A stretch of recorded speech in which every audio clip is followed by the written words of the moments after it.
बाबा का घर तो परमधाम है। हाँ, कहाँ का रहने वाला है? परमधाम पे। परमधाम में संकल्प चलता है? निसंकल्प। निसंकल्प स्टेज है। निसंकल्प स्टेज ही भवन में रहने वाला है। तो जो बच्चे बात करते हैं, कनेक्शन जुड़ता है, तो परमधाम से उसका कनेक्शन हो जाता है। तो सुनील, अगर कोई आत्मा को ऐसा अनुभव नहीं हो जिनको नहीं होता है वो हमारे कुल के नहीं है, नहीं है, है?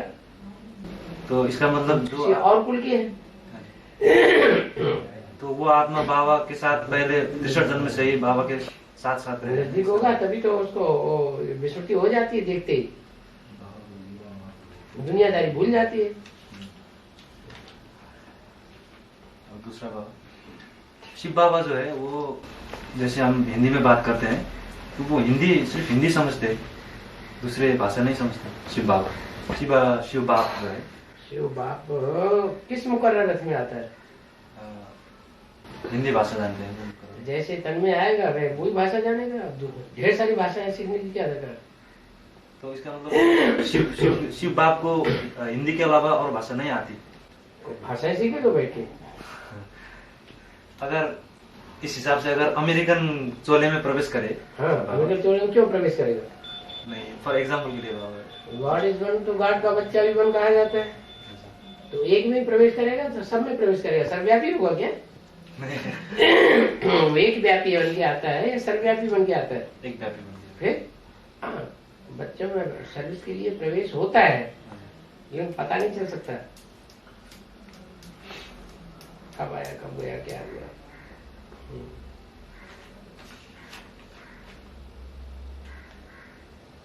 दूसरे बच्चे में मम्मा बाबा प्रवेश कर सकते हैं। मम्मा बाबा प्रवेश कर सकते हैं। जैसे बाबा मुरली में बहुत बार कहते हैं कि हर समय बैल पर तो सवार नहीं होता। तो और बच्चों में सर्विस नहीं करनी है। मतलब कोई को दृष्टि की पावर देकर के उठाता है, कोई को वाचा की पावर से उठाता है। समझाने वाला कमजोर होता है लेकिन हिम्मत करता है, तो हिम्मत करने वाले को बाप मदद नहीं करेगा। तो इस हिसाब से तो फिर शिव बाबा तो एक व्यापी नहीं होगा। ये साबित ही नहीं होगा तो सर्वव्यापी कैसे होगा? साबित होगा, प्रूफ मिलेगा तभी तो सर्वव्यापी होगा।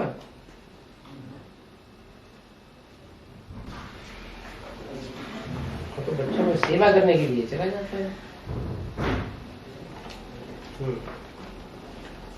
और जैसे कहते हैं ना बाबा कि हर धर्मपिता आकर के सृष्टि रूपी मकान का मरम्मत करते हैं। धर्मपिता, सभी धर्मपिता, इब्राहिम, बुद्ध, क्राइस्ट, तो जैसे त्रेता युग का अंत हो जाता है, त्रेता युग का जब अंत हो जाता है तो इब्राहिम आता है सृष्टि पर। तो इब्राहिम ने आकर के कैसे रिप्रेजेंट करता है, क्योंकि वो तो द्वैत फैलाता है सृष्टि पर। द्वैत फैलाता है, लेकिन उस समय ये इस्लाम धर्म की आत्माएं गिरती कला में आ जाती है ना, दृष्टि का सुख भोगते भोगते, और देह के सुख भोगने में बहुत ज्यादा आदी है, वो सबसे ज्यादा नीचे गिर जाती है, पतित बन जाती है। तो उन आत्माओं को उठाता है, उन्हें पावर बढ़ देता है, उनकी बैटरी चार्ज हो जाती है उनके आने से ही। नहीं बाबा, जैसे इब्राहिम की आत्मा परम धाम से नीचे आती है। पूरा मकान थोड़े ही रिपेयर करना होता है, जो हिस्सा टूटता फूटता है वही तो रिपेयर करना होता है। इस्लाम धर्म में कन्वर्ट होने वाली जो भी आत्माएं हैं वो उस समय तक नीचे गिर जाती है।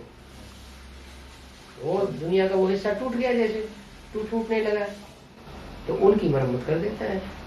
इसका मतलब अपने कुल का ही करता है वो। हाँ, अपने कुल की आत्मा की मरम्मत कर देता है। वैसे ही क्राइस्ट और बुद्ध है सभी के लिए ऐसे।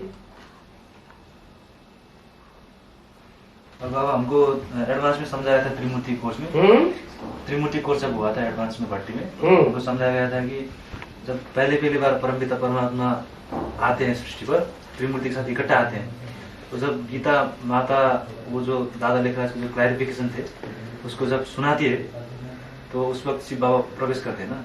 शिव बाबा गीता माता क्लैरिफिकेशन थोड़ी सुनाती है। नहीं, क्लैरिफिकेशन नहीं, वो साक्षात्कार की बातें, साक्षात्कार की बातें सुनाती है। हाँ जी, सुनाने का काम शिव बाबा करते हैं ना। सुनी हुई बातें सुनाती है। सुनी हुई बातें सुनाती, वो शिव बाबा ही उनके द्वारा सुना दिया ना, उनके मुख से। सुनी हुई को सुनाना, हाँ जी, बस ये किया है। शिव बाबा ने किया।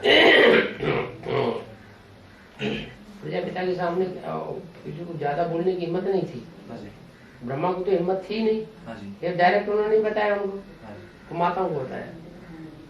माताओं में भी इतनी ज्यादा हिम्मत नहीं थी, तो शिव बाबा ने प्रवेश करके हिम्मत दी। हिम्मत दी मतलब बाबा ने प्रवेश तो नहीं किया उसमें, प्रवेश करके।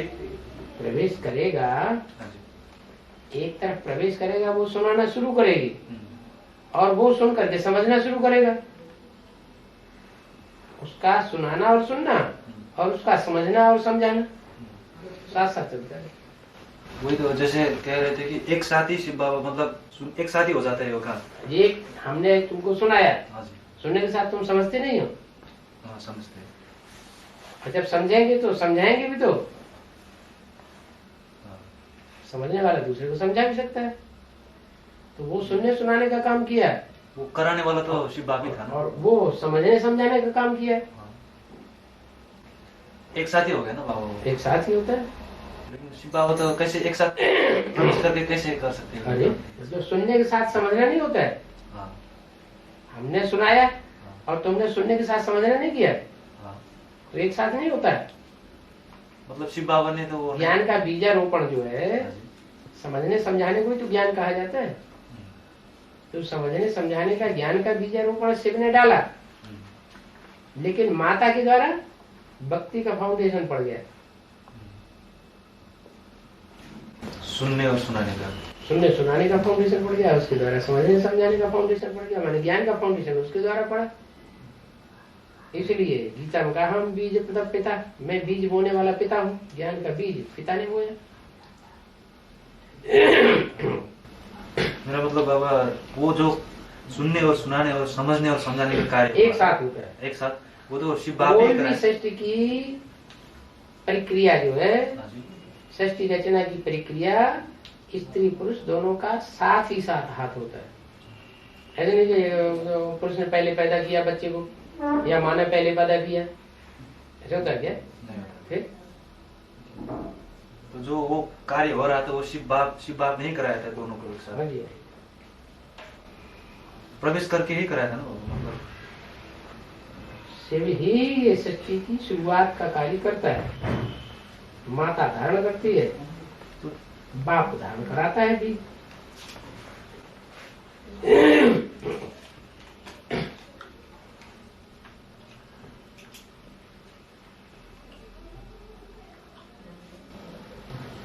और बाबा जैसे कह रहे हैं ना वो हम आत्माओं की रोशनी इन आंखों से निकलती है, ऐसे ठीक है। बोला। तो वो कैसे वो मतलब रोशनी निकलने के बाद कैसे हो जाता है? मैं तुम्हें कभी ज्यादा फोर्स की दृष्टि नहीं मिलती है, हाँ मिलती है। अनुभव होता है। हाँ अनुभव होता है। तो ऐसे ही कभी हम दूसरे को दृष्टि देते हैं तो हमारी दृष्टि में ज्यादा फोर्स होता है। हाँ, जैसे किसी को क्रोध आ जाता है, तो क्रोध आने के टाइम आंखों में ज्यादा रोष आ जाता है ना। तो वही लाइट मतलब रोशनी वही हो जाता है स्थूल। हाँ हाँ, तो वो रजो प्रधान शक्ति है आत्मा की जो बाहर निकलती है क्रोध के टाइम पर।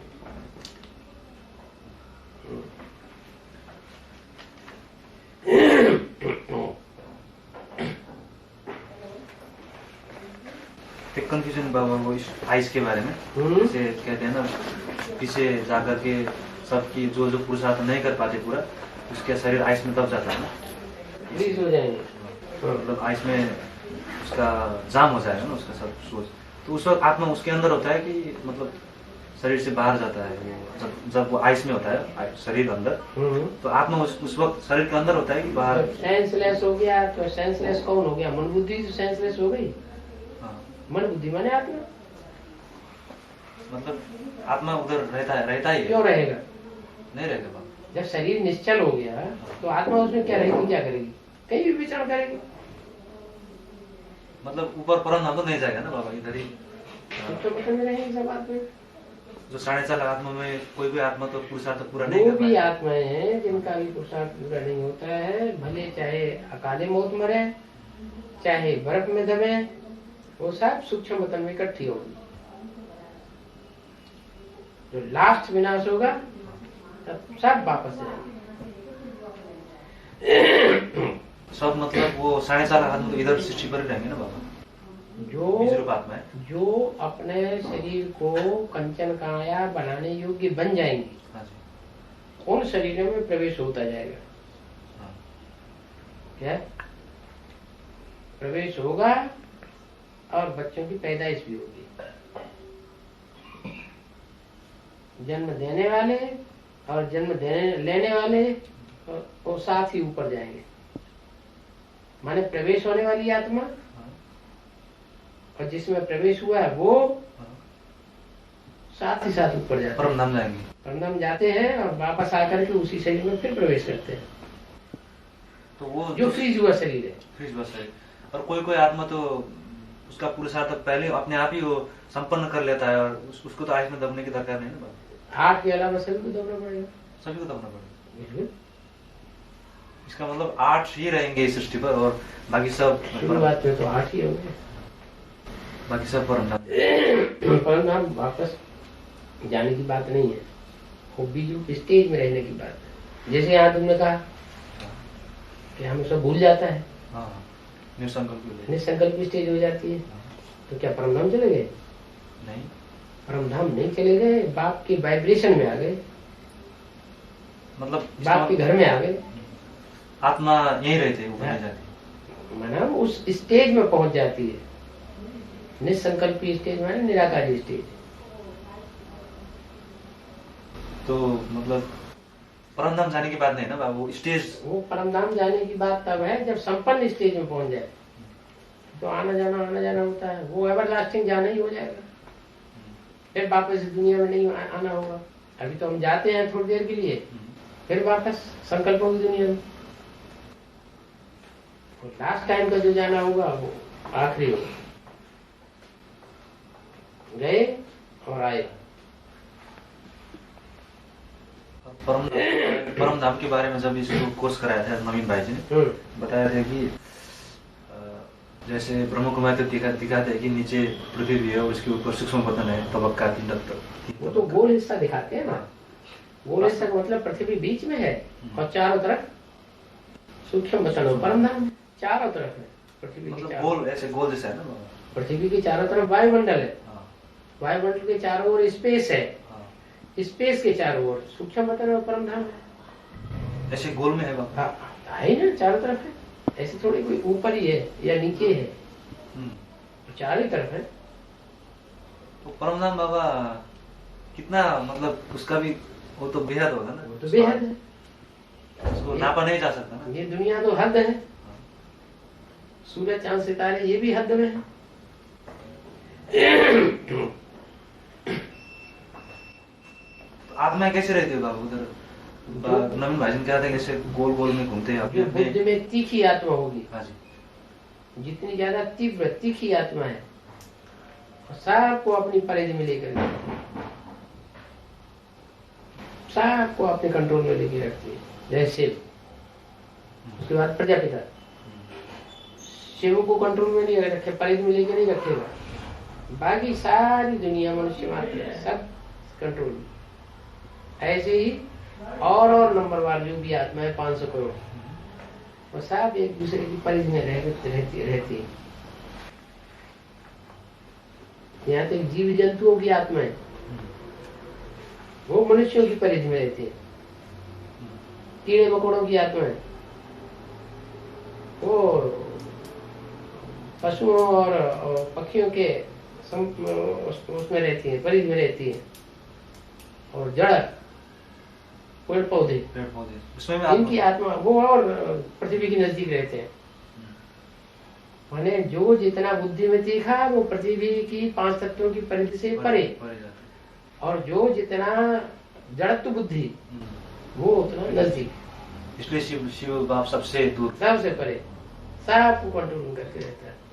बाबा एक मुरली में मैंने वो अमीबा होते ना, अमीबा वो जो मतलब आंख से नहीं देखते, वो सूक्ष्म अमीबा में भी आत्मा होते हैं, ऐसे बोला था। बैक्टीरिया अमीबा वायरस, उसमें आत्मा होते हैं, होती है। बैक्टीरिया आत्मा नहीं होती है, बैक्टीरिया को टेलीस्कोप से देखते नहीं है डॉक्टर लोग। देखते हैं। मलेरिया का जो बैक्टीरिया होता है उसको देखते नहीं वो। देखते हैं। तो फिर वो चैतन्य होता है जड़ होता है? चैतन्य होता है। चैतन्य होता है, उसमें भी आत्मा होती है। और बाबा ये जैसे हम discovery channel, national geography channel में देखते हैं कि शेर बकरी को मारता है और बहुत से वो क्या कहते हैं मगर मछली मारता है, तो उसको कितना दुख होता है ना, वो उसका खून सुन बह जाता है। तो ऐसा क्यों होता है बाबा? वो मतलब इतना हिंसा क्यों हो जाता है उस प्राणी की? उसका भी कुछ कर्म बंधन होता है? हिसाब किताब है ना, चौपाए होगा। चौपाए जो प्राणी है, 4 हाथ पांव वाले, जो हाथ पांव से चलते हैं, 2 पांव और 2 हाथों से चलते हैं, वो चौपाई कहे जाते हैं। तो उनकी एक जाति है क्या, वो एक जात से दूसरी जात में कन्वर्ट हो जाते हैं, संक्रमण हो जाता है। जैसे द्वापर की शुरुआत में डायनासोर हुए होंगे, त्रेता के अंत की बात। हाँ, वो कोई जंगल में रहते हैं, जंगल में अचानक आग लगी तो सब मर गए, एक आध कहीं रह गया कोई मेल या फीमेल। तो जब अकेला ही रह जाए तो कोई ना कोई दूसरे जीव जंतु के साथ संक्रमण करेगा ना, दूसरी जाति पैदा हो जाएगी, वो जाति खत्म। तो क्योंकि जानवर में तो मतलब मनन चिंतन मंथन नहीं होता बाबा, वो तो जैसे जड़ बुद्धि होता है। फिर भी तो बुद्धि है, तो उसका हिसाब लग जाता है। खाना पीना अपना स्वयं ढूंढता है ना, बुद्धि तो है, लेकिन मनन चिंतन तो नहीं कर सकता। क्यों नहीं करता है? आग लगने वाली है, आग देख रहा है तो भागता है ना।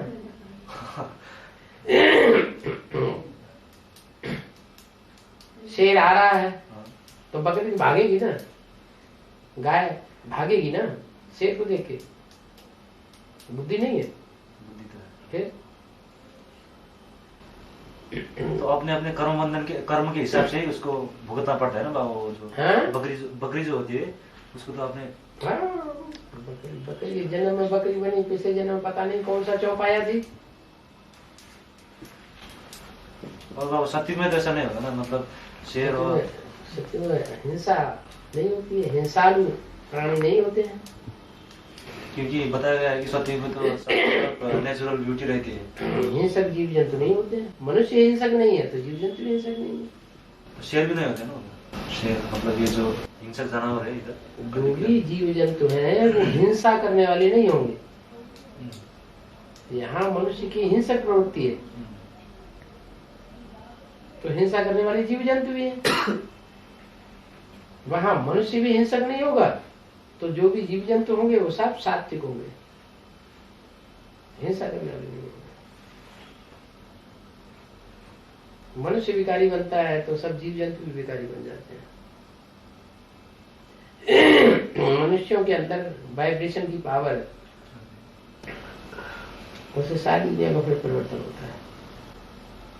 अभी भी दुनिया का परिवर्तन भाषणबाजी से नहीं होगा, भागदौड़ की सेवा करने से भी परिवर्तन नहीं होगा, वाइब्रेशन से ही परिवर्तन होगा। वृत्ति से ना, दृष्टि और वृत्ति बहुत पावरफुल काम करती है।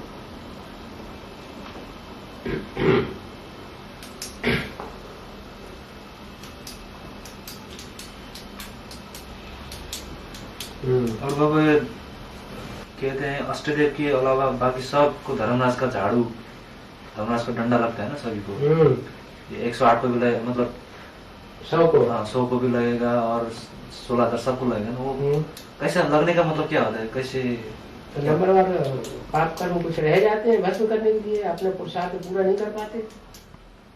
झाड़ू लगने का मतलब क्या है बाबा? कैसे झाड़ू, उसको कैसे? झाड़ू तो प्रकृति लगाती है कचरे की सफाई करने के लिए। धर्मराज की तो मार होती है, धुलाई होती है। कैसे डंडे से, मतलब किस वो अपने जो अपने उसमें विक्रम में किया है ना बाबा, वो विक्रम कैसे, उसको कैसे पता चला कि मेरा विक्रम विनाश हो रहा है? उसको झाड़ू धर्मराज का डंडा लग रहा है। उनको शरीर नहीं है अभी, जैसे ब्रह्मा सरस्वती विष्णु शरीर छोड़ गए, उनको शरीर अभी नहीं मिलेगा सूक्ष्मता, लेकिन सूक्ष्म शरीर से किसी में प्रवेश करके वो धुनाई होगी, धुनाई पिटाई होगी। उसको मतलब शरीर धारण करा के फिर सजा मिलेगी। ऐसे नहीं संकल्पों से सजा भोग करके खत्म हो जाएगी। शरीर से भी मार पड़ेगी।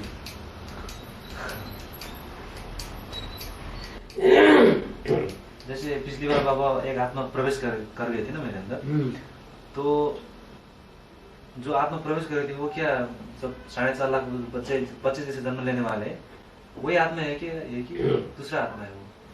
जैसे कोई आत्मा प्रवेश कर लेते हैं, बीज रूप आत्मा में प्रवेश कर लेते हैं कोई आत्मा, तो जो आत्मा प्रवेश करती है वो आत्मा जो बीज रूप आत्मा है उससे जन्म लेने वाली आत्मा है कि मतलब? 2 तरह की होती है। एक तो वो आत्मा है जो बीके से शरीर छोड़ने के बाद फिर प्रवेश करती है बीज रूप आत्मा। जिन बीज रूप आत्मा प्रवेश करती है उनकी स्थिति भी बीज रूप स्टेज बन जाती है, तो उनका चेहरा मोहरा दृष्टि बदलती नहीं है, सामान्य दृष्टि रहती है, सामान्य चेहरा मोहरा है, सामान्य हरकत करते हैं, पता नहीं चलता कब आए कब गए। लेकिन कुछ ऐसी इविल सोल होती है जो प्रवेश करके हालत खराब कर देती है, जिसमें ऐसा हुआ। त्यस्तो भएन नि, म मेरो केही त्यस्तो कुछ भएन। मेरो जस्तै कि अहिले केही भएन नि तपाईँको जस्तो। ये बता रहा है कि बाबा जैसे अभी आपने कहा कि कोई आपके साकार में आया तो निसंकल्प भी हो जाता है, मतलब भूल जाता है, बहुत कुछ भूल जाता है, तो इसको तो कुछ अनुभव नहीं हुआ, तो ये पूछ रहा है कि इसका मतलब ये कि मैं स्कूल का ही नहीं हूँ, ये पूछ रहा है। क्या हुआ, क्या अनुभव नहीं हुआ? इसको वैसा अनुभव नहीं हुआ। किसी सोल इविल सोल प्रवेश करे ये अच्छी बात है क्या? नहीं। आत्मिक स्थिति का पक्का पुरुषार्थ नहीं है तो इविल सोल प्रवेश करे, अगर आत्मिक स्थिति का पक्का पुरुषार्थ है तो क्यों प्रवेश करेंगे?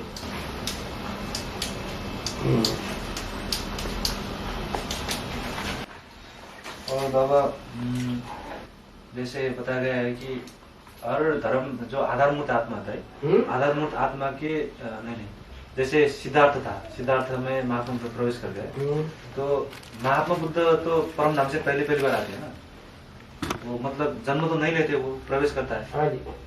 तो सिद्धार्थ तो जन्म लेता है शुद्धोधन से, तो शुद्धोधन तो बीज रूप आत्मा होती है, एडवांस पार्टी में ही अभी, तो उसका पिता प्रजापिता हो जाता है। शुद्धोधन का पिता बिंदुसार वो प्रजापिता का भी बाप है, मतलब मैंने बीज रूप आत्मा का भी पिता है, मतलब वो राम बाप ही है ना, तो बाबा है। तो हर धर्म यहाँ भी बाबा रह करके पार्ट बजाती है, शूटिंग करती है, तो वहाँ भी बाबा बनती है। तो क्राइस्ट का भी ग्रैंडफादर हो गया प्रजापिता, बुद्ध ओम नंद का भी ग्रैंडफादर हो गया, सब जगह हो अपना। तो प्रजापिता की जो युगल होती है बाबा, तो युगल भी वही जगत माता ही होती है हमेशा, हो सकता है। तो उस क्राइस्ट के तो बाप नहीं होता क्या? बाप तो बिना बाप के कैसे होगा?